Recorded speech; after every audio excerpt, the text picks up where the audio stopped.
Microsoft spent millions on a showcase to prove Xbox is back again. Instead, they spent that money making PlayStation feel invited. They call it transparency. Fans hear something closer to a suicide note. This is not about colors or plastic boxes anymore. Supposedly, Xbox fans saw a tiny rival logo and threw a childish console war tantrum. That version is useful because it makes the backlash look dumb and easy to dismiss. Reality is harsher.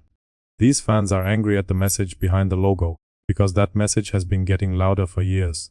Customers bought the console, paid for Game Pass, waited through delays, defended weak years, and heard the future was close. Then Microsoft gets a giant stage to make Xbox feel strong again, and the message becomes, do not worry, PlayStation players are included too. That's the problem, not the logo itself. One logo is small, but the signal behind it is huge. Clearly, Microsoft is telling loyal customers that Xbox games no longer need Xbox in any way.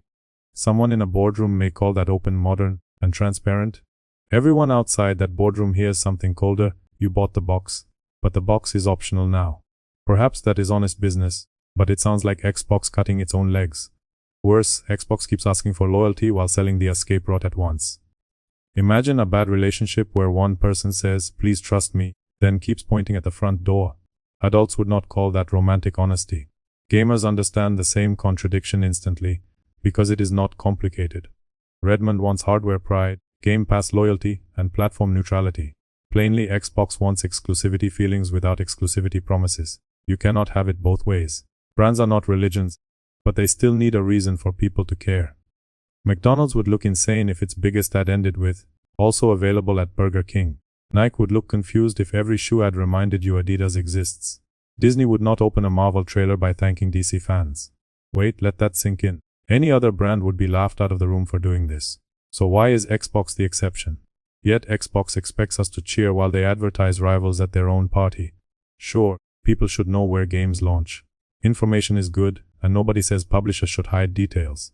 However, placement matters. An Xbox showcase is not a random store page, not a press release, not a calendar.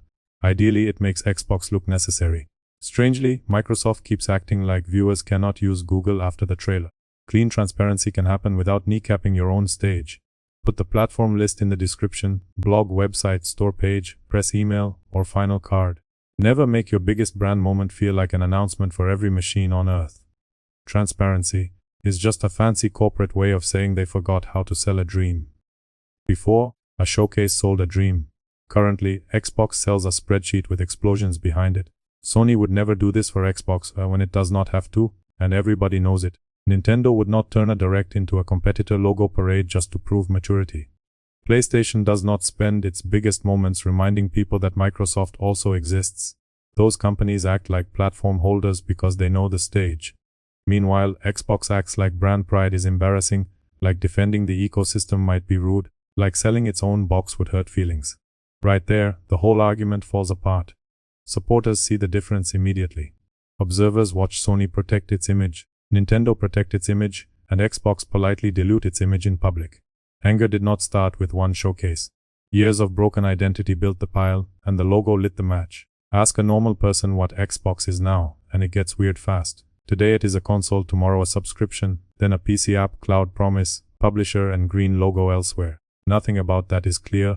Case by case has become the most exhausting phrase in the Xbox dictionary.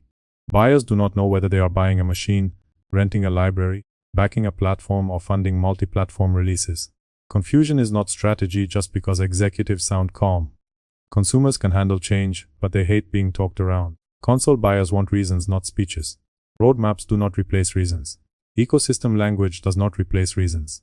Friendly messaging does not replace reasons. Games do that job. Hardware needs titles people can point at and say, that is why I bought this machine. Whenever Xbox shows first-party games with rival logos, it weakens that reason in front of nervous customers. Loyal fans are not demanding that Microsoft hate PlayStation users. Owners are asking Xbox to feel worth owning. Surely that should be the least controversial request in gaming. After all, these are not random tourists.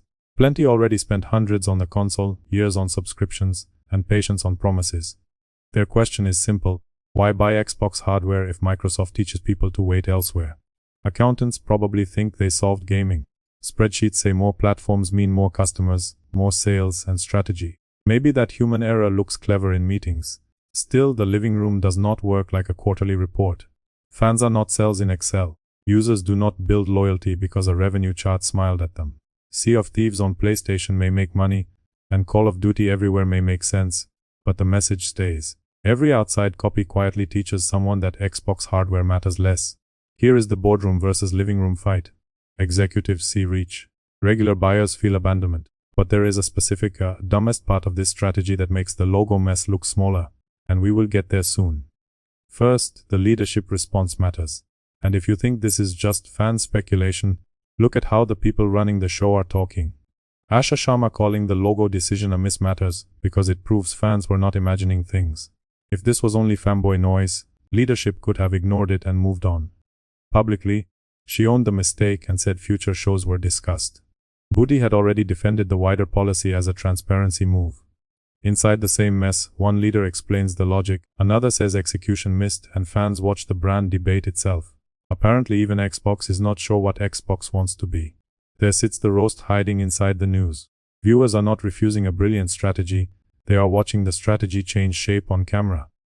Each showcase should be a sales pitch, not a group hug. Platform holders do not rent stages to sound balanced. Competitors use them to create desire. Leadership can be honest later. Blog posts exist. Store pages exist. Trailer descriptions exist. Press releases exist. Support pages exist. During the showcase itself, Xbox should sell the dream, because marketing can market. No one buys a console because a corporation sounded mature. People buy because the games look necessary, the machine feels alive, and the brand seems confident. Somehow, Xbox keeps trying to be the adult in the room while Sony and Nintendo behave like businesses. Granted, be consumer friendly. Great, be clear. Nevertheless, do not confuse clarity with self-sabotage. Stage time is not therapy. Marketing matters, and desireless marketing becomes expensive paperwork. Okay, here it is, the dumbest part I mentioned earlier. Xbox actually has the games. The weapons exist, Xbox refuses to use them. Halo still matters when handled correctly. Gears can still hit hard. Fable still has curiosity. Forza remains a serious name. Call of Duty is one of gaming's biggest franchises. Other projects can give the brand momentum if Microsoft stops smothering good things under identity panic. Ironically, that makes the logo mess worse, not better. Finally, Xbox can look alive and confident, and somehow the argument becomes, why is PlayStation inside this show? Practically, that is insane brand management. Once you have the ball, run forward. Refuse to stop at midfield and hand the opposing team a brochure. When was the last time you felt proud to turn on the green light? Not just satisfied, proud. Like you were part of something that knew what it was. Yes, gaming is changing. Exclusives cost more, budgets are ugly, and Microsoft wants revenue wherever possible. Ultimately, every business choice has a message. Selling games everywhere may help short-term numbers, but it can train buyers to stop caring about your box. Leaders cannot act shocked when fans understand the lesson. Players are not stupid because they noticed incentives. Belief lives on belief as much as silicon. Remove the belief and the plastic under the television becomes just another expensive rectangle. Consequently, that is why the backlash bites. Firstly, it is not gatekeeping. Secondly, it is not fear of PlayStation. Even if some people online act dumb, the complaint is simple. Repeatedly, Xbox keeps acting like Xbox identity is a problem to manage instead of a strength to sell. Company leaders want loyalty without exclusivity, hardware sales without pride, and brand trust without clear commitment. Morally, that bargain makes sense only if fans are expected to care more than the company. Eventually, people stop doing free emotional labor for a trillion-dollar company.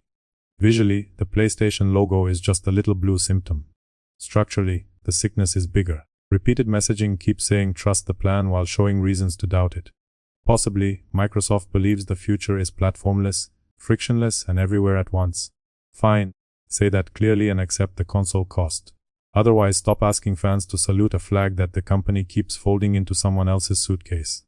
Culturally, this logo argument became bigger than a logo, because fans were told their purchase matters while each message makes it less central.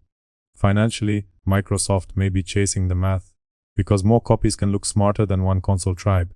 Strategically, short-term software wins can create long-term hardware apathy, and apathy is deadly beside clearer rivals.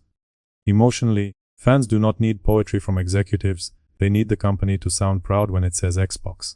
Externally, that pride looks shaky, replaced by careful language built to avoid upsetting everyone except invested fans. Commercially, this is basic stuff: sell the machine, library, and reason, then stop making buyers doubt themselves. Symbolically, the rival logos land like a receipt for every doubt fans had. Seriously, Microsoft should not need a backlash to learn that its showcase should make its audience feel chosen. Corporate bet is that you keep buying the box from habit, while they say it does not matter right now. Final question is not whether Xbox can survive without exclusivity. Conclusively, it is whether Xbox can survive without an identity.